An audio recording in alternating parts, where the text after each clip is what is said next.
दोस्तों, मैं रंजीत रोशन आज आप लोगों के लिए एक कथा लेकर आया हूँ।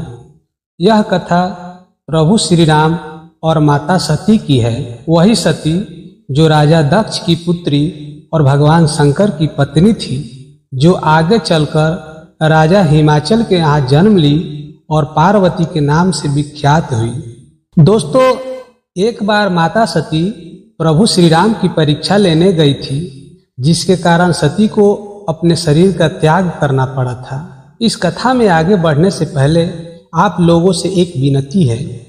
यदि आप लोग हमारे इस चैनल को सब्सक्राइब नहीं किए हैं तो इस चैनल को सब्सक्राइब जरूर कर लें, ताकि हमारे आने वाले सभी वीडियो की सूचना आप लोगों को मिलती रहे। तो दोस्तों, एक समय की बात है जब प्रभु श्री राम माता जानकी की खोज में वन भटक रहे थे। उसी समय भगवान भोलेनाथ उस वन में पहुँचे। जब भगवान भोलेनाथ प्रभु श्री राम को देखे तो वह बहुत ही प्रसन्न हुए। शंकर जी राम जी को देखने के लिए हरदम व्याकुल रहते थे।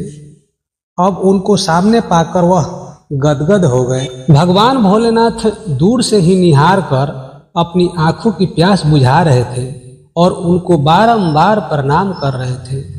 यह सब देखकर माता सती को बड़ा ही आश्चर्य हुआ। माता सती भगवान भोलेनाथ से बोली, हे प्रभु, आप यह क्या कर रहे हैं? आप एक साधारण मनुष्य को इतना आदर से प्रणाम क्यों कर रहे हैं? इस पर भगवान शंकर बोले, हे देवी, आप जिन्हें साधारण मानव समझ रही हैं, वह साक्षात तीनों लोकों के स्वामी भगवान विष्णु है। यह बात सुनने पर माता सती को विश्वास नहीं हुआ और वह बोली, हे प्रभु, यदि यह स्वयं नारायण है तो एक साधारण मनुष्य के भांति अपनी भार्या को इस तरह क्यों खोज रहे हैं? शंकर जी बोले, हे देवी, यदि आपको विश्वास नहीं होता तो आप स्वयं जाकर उनकी परीक्षा क्यों नहीं ले लेती? तब माता सती प्रभु श्री राम की परीक्षा लेने के लिए भोलेनाथ से आज्ञा लेकर वहां से चल दी।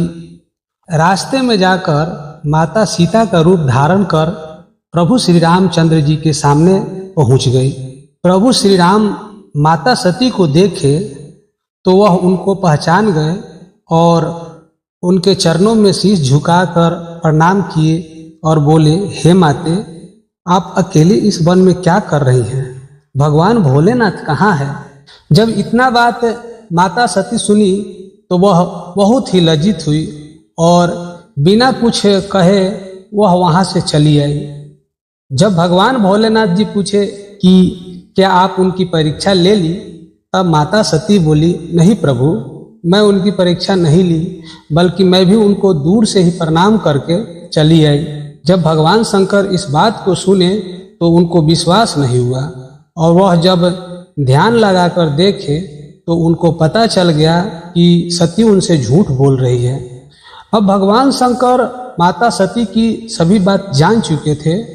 शंकर जी माता सीता की पूजा किया करते थे, लेकिन जब सती सीता का रूप धारण की तो भगवान शंकर मन ही मन सती का त्याग कर दिए और वह घोर समाधि लेकर बैठ गए। माता सती को भी इस बात का पता चल गया कि भगवान शंकर उनका त्याग कर चुके हैं। माता सती शिव जी की वियोग को सहन नहीं कर पा रही थी।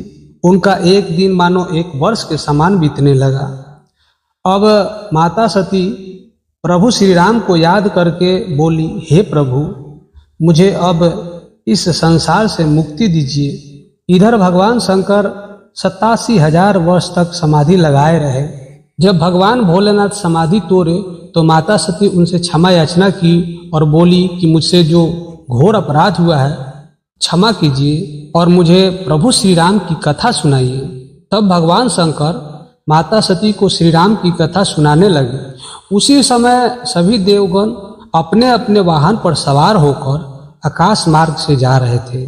जब सती की निगाह उन देवताओं पर पड़ी तो वह उनसे पूछने लगी कि आप लोग इतने सज धज के कहाँ जा रहे हैं?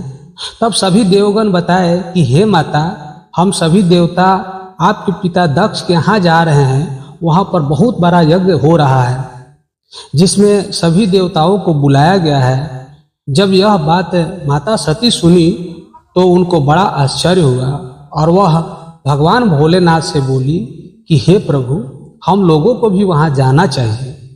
इस पर भगवान शंकर यह कहकर मना कर दिए कि जहाँ से निमंत्रण नहीं आया है वहाँ पर नहीं जाना चाहिए। तब माता सती बोली कि हे नाथ, यह तो मेरे पिता का घर है, वहाँ तो हमें जाना चाहिए।